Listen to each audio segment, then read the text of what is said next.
আসসালামু আলাইকুম সবাইকে, কেমন আছো সবাই? আশা করছি সবাই খুব ভালো আছো আর আমরাও খুব ভালো আছি। দেখো সকাল সকাল বিছানাটা কি সুন্দর পরিপাটি করে গুছিয়ে নিয়েছে আর চাদরটা বিছিয়ে কি সুন্দর লাগছে। তো কেমন হয়েছে সবাই একটু কমেন্ট করে জানিও।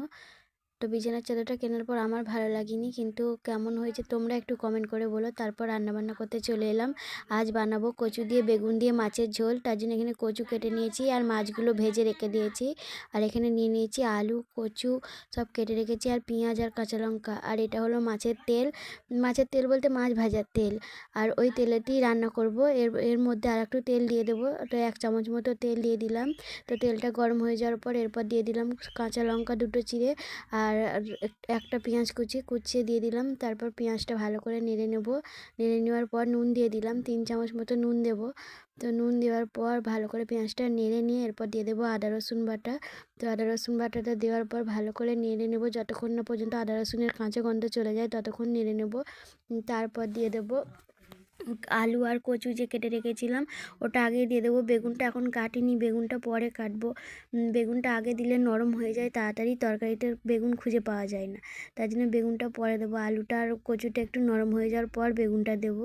তো এরপর সব রকম কচুর আর আলুটা একটু নেড়ে নিলাম। তারপর সব রকম মশলা দিয়ে দিচ্ছি।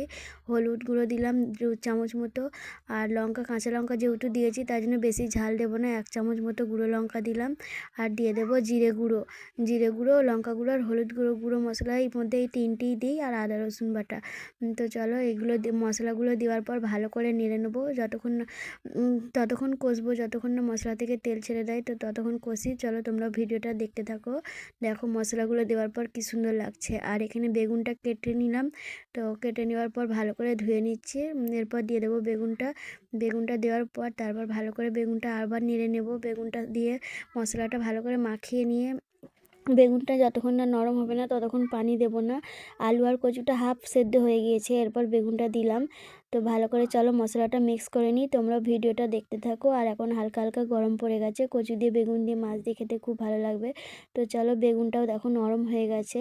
আর আমি এর মধ্যে দিয়ে দেবো গরম পানি। আর মশলা থেকেও দেখো তেল ছেড়ে দিয়েছে। এর মধ্যে গরম পানি মিক্স করব, তার জন্য পাশে হাঁড়িতে গরম পানি বসিয়ে দিয়েছি।